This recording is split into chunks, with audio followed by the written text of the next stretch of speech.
Shalom, shalom, peuple de Dieu. Que Dieu vous bénisse. Amen. Et que toute la gloire lui soit rendue. Le thème que je veux voir avec nous, tenons nos engagements.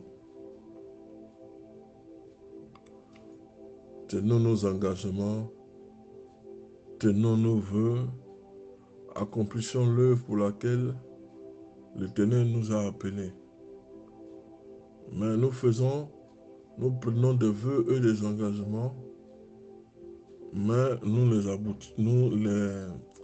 n'aboutissons à rien.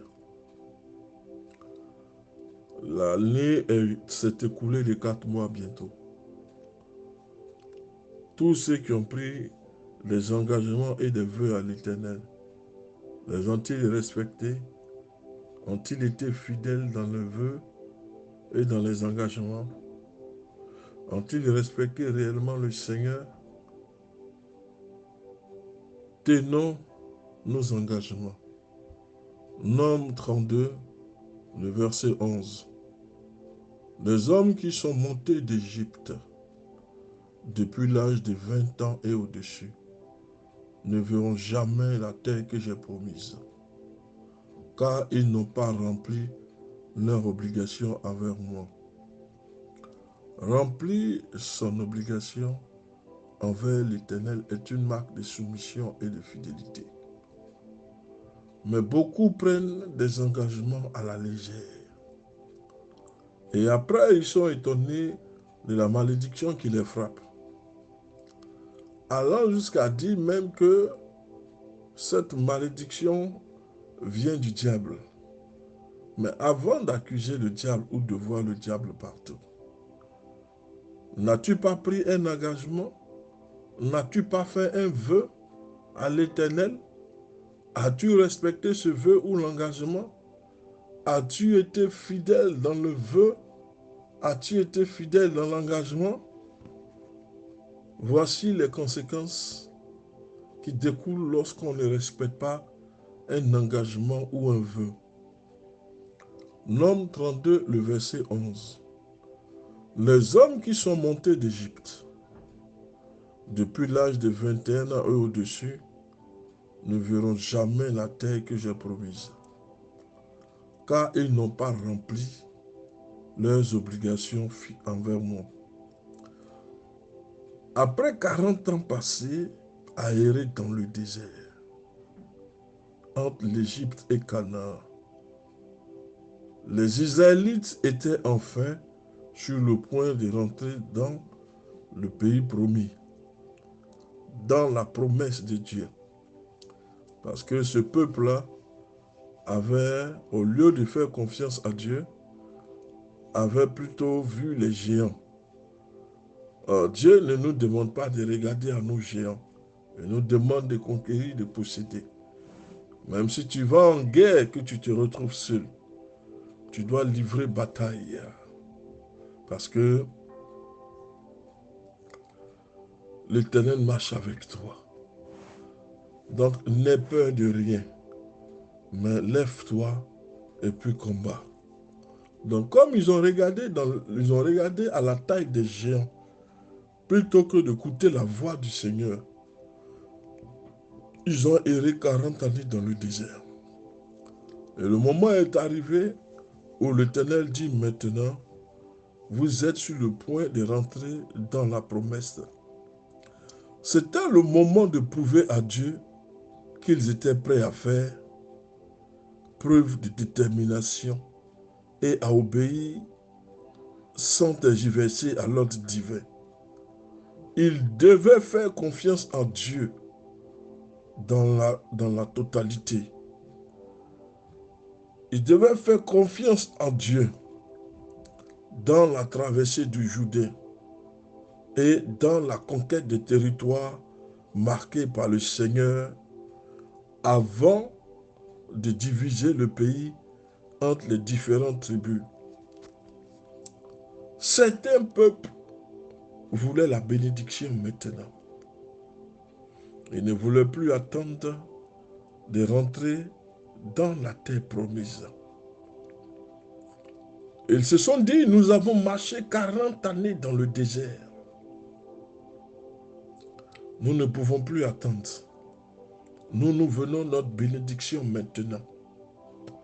C'est ce qui arrive à la plupart des chrétiens. Quand ils disent que cette année est mon année. C'est ton année. C'est ta perception des choses. Mais est-ce que c'est l'année où Dieu a décidé de te bénir? Donc, comme les années ont perduré, ils font ce qu'ils veulent. Soit ils retournent chez les marabouts, soit ils marchent dans le compromis. Lorsque nous marchons avec Dieu, nous devons avoir une confiance totale en Dieu, dans tout ce qu'il nous dit, dans tout ce qu'il nous dit de faire. Or, voici que les tribus de Ruben et de Gad et la moitié de la tribu de Manassé viennent trouver Moïse pour lui demander de les laisser s'établir sur les terres à l'est du Jourdain. Le Jourdain était-il la terre promise? Ou Canaan, la terre promise? Ils avaient marché 40 ans dans le désert, ce qui a amené le Seigneur à faire une épuration. Comme Dieu a fait une épuration et qu'ils ont marché 40 ans dans le désert, selon eux, ils sont arrivés à bout de souffle. Ils n'étaient pas à bout de souffle, mais c'est parce que c'est un peuple qui n'a pas été fidèle à Dieu, qui n'a pas tenu ses engagements. Non seulement ils n'ont pas tenu, ils n'ont pas été fidèles vis-à-vis du Seigneur, encore là, ils disent au Seigneur, à Moïse, la tribu de Ruben, une moitié de la tribu de Manassé, la tribu de Gad, disent à Moïse, laisse-nous à l'est du Jourdain. Ils préfèrent rester là. Ils préfèrent cette partie par rapport aux autres, qu'ils n'avaient pas encore vue. Dieu te réserve une bénédiction de grande taille, parce que tu es fatigué, tu as couru, tu es épuisé, alors tu te dis que la bénédiction, c'est cette bénédiction qui me suffit. Mais Dieu ne t'a pas dit que c'est la fin de ta bénédiction, ou ta bénédiction commence par là. Non, ça c'est une bénédiction, une petite bénédiction que l'Éternel te donne pour te faire comprendre que si tu marches avec lui davantage, tu auras une grande bénédiction. Ils ont accepté de se mettre à l'est du Jourdain, sans avoir réellement vu la bénédiction que Dieu leur réservait. Ils ont accepté. C'est alors que nous pouvons comprendre la colère de Moïse. 40 ans n'avaient pas suffi aux Israélites obéissants. Ça n'a pas suffi à les rendre obéissants. À chaque étape, on doit assister à une rébellion. Ça poussait Moïse dans une colère. Dieu ne vous a-t-il pas dit que la terre promise à Canaan, elle n'est pas à l'est du Jourdain? Ce n'est pas parce que vous êtes fatigué, vous êtes épuisé d'avoir marché 40 ans dans le désert que vous allez dire que nous allons nous établir à l'est du Jourdain. Mais non, Dieu vous a prévu pour la possession de Canaan, la bénédiction totale, la terre de la promise, de la promesse. Et c'est dans cette rébellion encore, vous dites, nous voulons nous installer à l'est du Jourdain. Mais vous n'avez pas vu ce que l'Éternel vous a réservé. Attendez de voir ce que Dieu vous a réservé avant de faire un choix. De toute façon, avec Dieu, on n'a pas besoin de faire un choix. Parce que les bénédictions de Dieu ne sont jamais suivies de chagrin. Tout ce que l'Éternel nous donne, c'est ce qui contribuera à notre bonheur.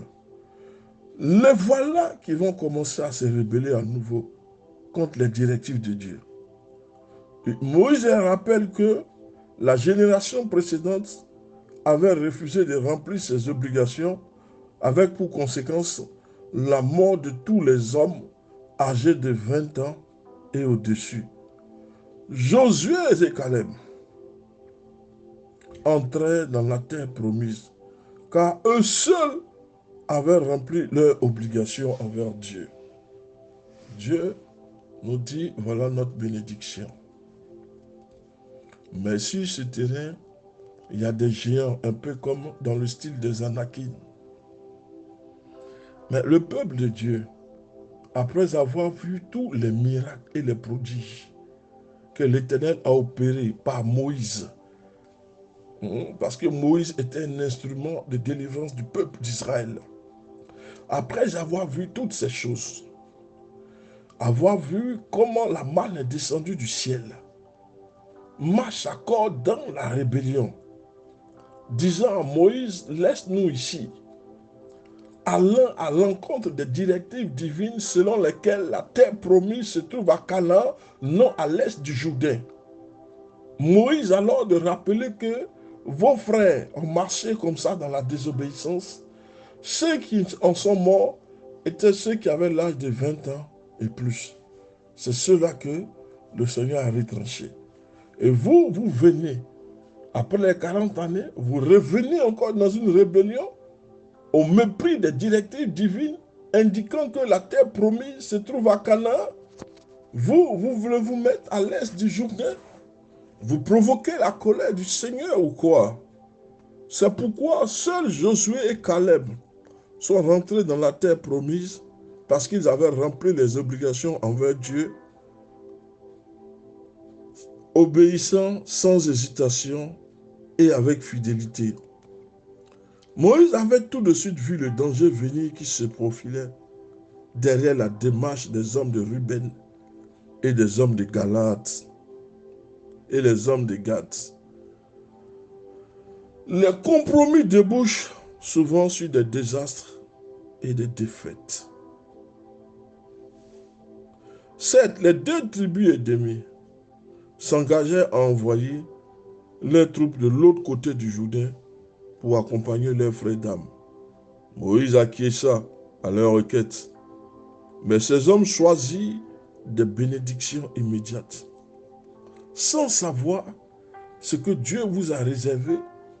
Vous choisissez une bénédiction parce que vous êtes fatigué. Fatigué de marcher dans le désert et fatigué d'attendre de voir la bénédiction que Dieu vous a réservée. Le compromis débouche souvent sur le désastre et la défaite.